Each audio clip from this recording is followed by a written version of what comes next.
सभी को सादर जय श्री कृष्ण। सभी स्वस्थ रहो, व्यस्त रहो और मस्त रहो। सांसर्गिक पुण्य से धनेश्वर का उद्धार। आज धनेश्वर की कथा कहेंगे।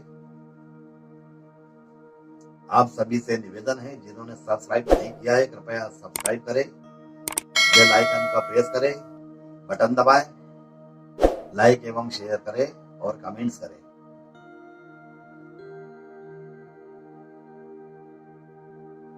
पूर्व काल में अवंतीपुर में धनेश्वर नाम का एक ब्राह्मण रहता था।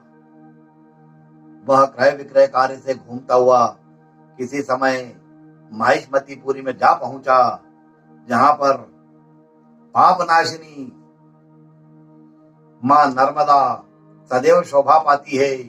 वहां कार्तिक का व्रत करने वाले बहुत से मनुष्य अनेक गांवों से स्नान करने के लिए आए हुए थे। धनेश्वर ने सबको देखा और अपना सामान बेचता हुआ वह 1 मास तक वहीं रहा। वहां प्रतिदिन नर्मदा के किनारे घूम घूम करके स्नान, जप और देवार्चन में लगे हुए ब्राह्मण को देखता, वैष्णवों के श्रीमुख से भगवान विष्णु के नामों का कीर्तन सुनता। इस प्रकार नर्मदा तट पर रहते हुए उसको जब 1 मास बीत गया, तब एक दिन अकस्मात उसे किसी काले सर्प ने, जहरीले सर्प ने डस लिया। इससे विवल होकर वह भूमि पर गिर पड़ा। यमदूत उसको यमपाश में बांध करके ले गए और कुंभी पाक में डाल दिया गया। वहां उसके गिरते ही सारा कुंड शीतल हो गया। कुंभी पाक जो नरक था वह शीतल हो गया। ठीक उसी तरह जैसे पूर्व काल में प्रहलाद जी को डालने से दैत्यों की जलाई हुई अग्नि ठंडी हो गई थी। तदनंतर यमराज आश्चर्य में पड़ गए और विचार करने लगे। इतने में वहां नारद जी इस प्रकार बोले, हे सूर्य नंदन, यह नरकों का उपभोग करने योग्य नहीं है। यह नरक का उत्तराधिकारी नहीं है। जो मनुष्य पुण्य कर्म करने वाले लोगों का दर्शन करे, स्पर्श करे, उनके साथ वार्तालाप करे, उनके संसर्ग में रहे, उनका अनुसरण करे, तो वह उनके पुण्य का 6वां अंश प्राप्त कर लेता है। यह धनेश्वर तो 1 मास तक श्री हरि के कीर्तन का, व्रत का अनुष्ठान करने वाले असंख्य मनुष्यों के संपर्क में रहा। अतः यह सब उनके पुण्यांश का भागी हुआ है। इसको अनिच्छा से पुण्य प्राप्त हुआ है, इसलिए यह यक्ष की योनि में रहे। इसकी इच्छा के विपरीत, मतलब इच्छा के अनुसार नहीं मिला है कि भैया मेरे को पुण्य प्राप्त हो। ये तो व्यापार के लिए गया था और ये पुण्य का भागीदारी हो गया है, तथा इसके सब पुण्यांश का भागी हो गया है। इसको अनिच्छा से पुण्य प्राप्त हुआ है, इसलिए यक्ष की योनि में रहे और पाप भोग के रूप में सब नरकों का दर्शन मात्र करके ही यम यातना से मुक्त हो जाए।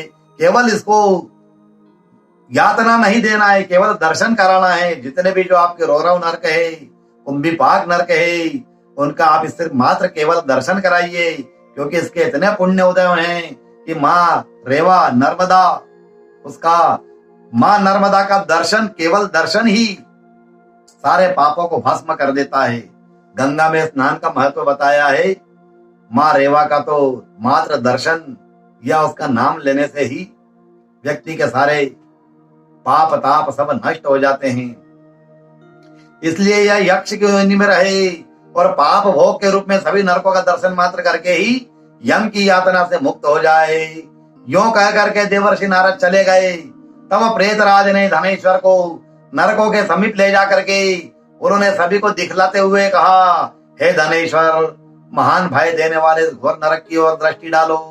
इनमें पापी पुरुष सदा यम दूतों द्वारा पकाए जाते हैं।